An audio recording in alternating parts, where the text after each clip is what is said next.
Salam, salam, salam, saudara-saudariku.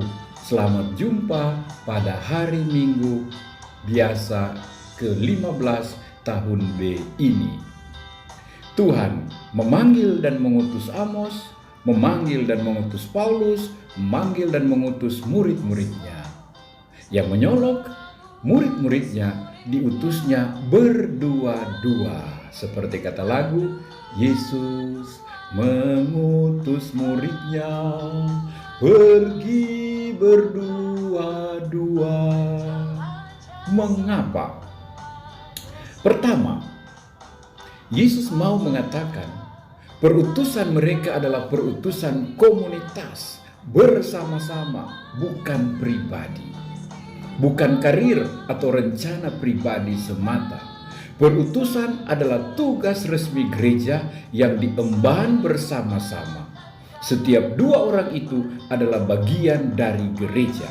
Setiap dua orang itu mewakili gereja. Setiap dua orang itu bukan bekerja, berbuat, bukan atas nama diri sendiri.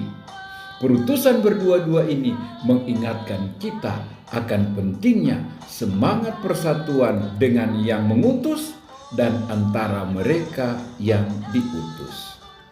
Kedua, kesaksian dua orang akan lebih kuat dan dahsyat dibandingkan kesaksian seorang saja.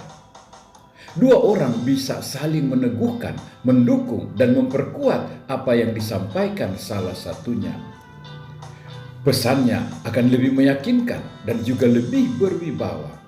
Ingat bagaimana Petrus dan Yohanes Markus bekerja sama, Paulus dan Barnabas, kemudian Paulus dan Silas diutus bekerja, melayani bersama-sama.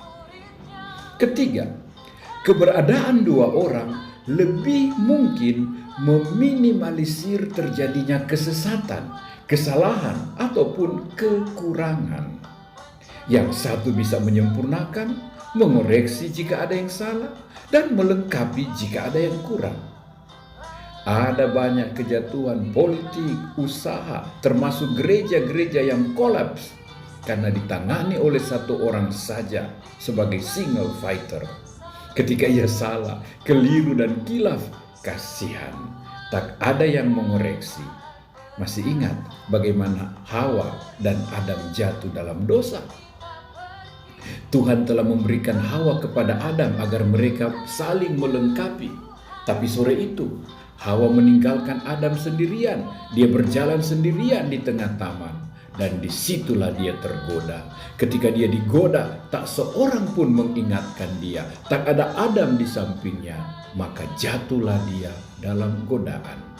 Andaikan Hawa berjalan bersama Adam, maka pastilah Adam akan mengingatkan Hawa akan bahaya sang penggoda, sang iblis di balik pohon. 4. Diutus berdua membutuhkan kerendahan hati dan keterbukaan untuk kerja tim. Terbuka pada kerjasama dengan orang lain. Adanya teman membuat kita bisa take and give. Allah sendiri bekerja sama, Bapa, Putra, dan Roh Kudus dalam kesatuan. Yesus pun berjanji hadir bila 2 atau 3 orang berkumpul demi namanya dan menyertai mereka. Matius 18 ayat 20. Bekerja tim, bekerja sama melipat gandakan kekuatan dibanding seorang diri saja. Kelemahan yang satu diimbangi oleh yang lain, sementara kekuatan yang satu dimaksimalkan oleh yang lain. Kerja tim menguatkan kita ketika kita ditolak, ditentang, diserang balik. Ketika yang satu terpuruk atau gagal, yang lain hadir untuk menambahkan dan meneguhkan. Ingat kata Pengkhotbah bab 4 ayat 9-12. Berdua lebih baik daripada seorang diri. Karena kalau mereka jatuh, yang seorang mengangkat temannya. Tetapi wahai orang yang jatuh, yang tidak mempunyai orang lain untuk mengangkatnya. Dan bila mana seorang dapat dikalahkan, 2 orang akan dapat bertahan. Tali 3 lembar tak mudah diputuskan. Kelima, bekerja sama akan membawa hasil lebih besar, lebih pasti bagi kepentingan orang banyak, dan hal itu berkenan pada Tuhan. Ingat bagaimana Yosua membantu Musa memimpin bangsa Israel dan Musa membantu Yosua menaklukkan bangsa Amalek. Ingat bagaimana Musa dibantu dan ditopang oleh Aaron dan Hur ketika berdoa dan bekerja sama mereka membawa keuntungan bagi bangsa Israel. Dalam Kisah Keluaran 17 ayat 8 sampai 12. Waktu itu orang Amalek berperang melawan orang Israel di Rafidim. Dan Musa menyuruh Yosua untuk berperang melawan mereka sambil berjanji bahwa dia akan berdoa mengangkat tangannya demi kekuatan Israel. Dan terjadilah demikian. Selama Musa mengangkat tangannya berdoa, orang Israel menang. Tapi ketika dia berhenti berdoa dan menurunkan tangannya, orang Amaleklah yang menang. Ketika dia penat, ketika dia lelah, maka Harun dan Hur menopang kedua belah tangannya, yang seorang di kiri, yang seorang di kanan, sehingga tangannya tidak pernah turun sampai matahari terbenam, dan dengan demikian Yosua mengalahkan Amalek. Perutusan berdua-dua ini, saudara-saudariku, sangat penting, terutama karena alasan-alasan ini. Pesan yang harus disampaikan bukanlah hal mudah dan gampang, tetapi menyangkut pertobatan dan juga perang melawan si jahat. Orang senang dengan hidup duniawi sulit ditobatkan. Si jahat juga akan balik menyerang dengan segala tipu daya dan kepalsuannya. Untuk ini butuh kekuatan terpadu, kekuatan bersama. Paulus mengatakan kita perlu berjuang menjaga kekudusan dan kesucian kita melawan dunia dan si jahat. Perutusan mereka akan disertai dengan aneka kuasa penyembuhan, mujizat, pengusiran roh jahat, dan lain-lain. Nah, saudara-saudariku, biasanya keberhasilan dalam perutusan seperti ini gampang membuat orang sombong sekali. Sok jago, sok sakti, jadi silau men dengan kehebatannya yang dianggapnya kehebatan sendiri. Orang mudah lupa diri. Maka perlu saling mengingatkan, perlu ada orang lain yang menegur, memulihkan, dan mengoreksi. Apalagi Yesus sadar bahwa utusan-utusan ini adalah nelayan-nelayan danau tanpa pendidikan formal. Begitu juga Amos, seorang peternak dan pemungut buah arah hutan.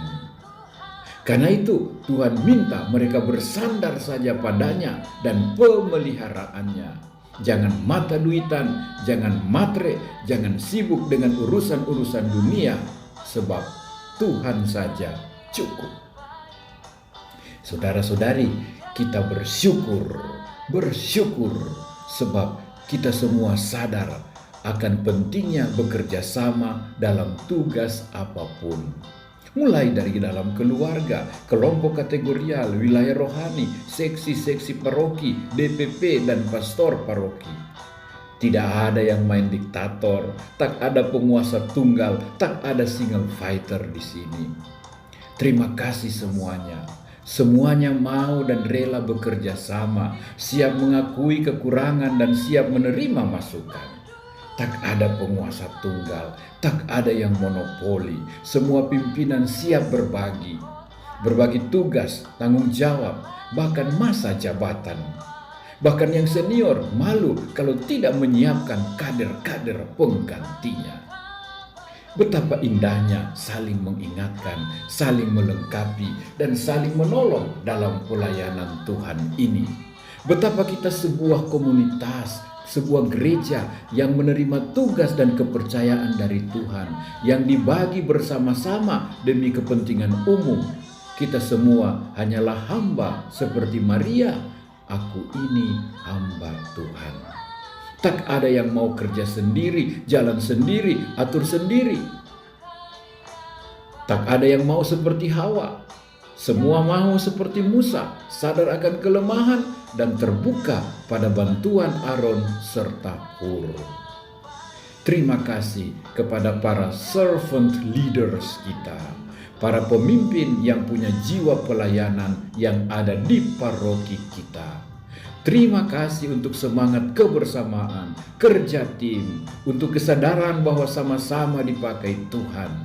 Terima kasih oleh semangat kerjasama, kita tertolong dari kesalahan, dari kemacetan, dari ketertinggalan, dari kebodohan. Karena ada tangan, hati, budi yang lain dan siap melengkapi kita.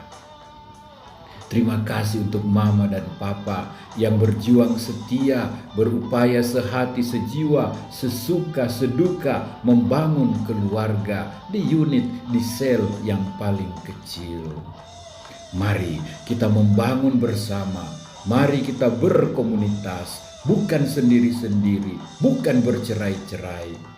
Tak ada yang suka konflik bukan? Tak ada yang senang kotak-kotak bukan?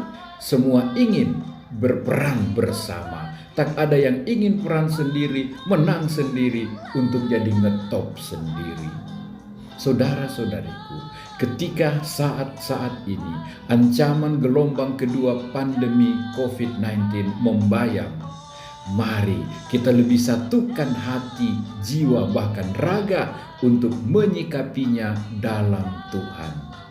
Tuhan mengirim dan mengutus kita berdua-dua, artinya bersama-sama sebagai satu komunitas, satu keluarganya, membawa kebaharuan dalam hidup, membawa kebaikan, kelepasan dari si jahat, penyembuhan, dan damai sejahtera.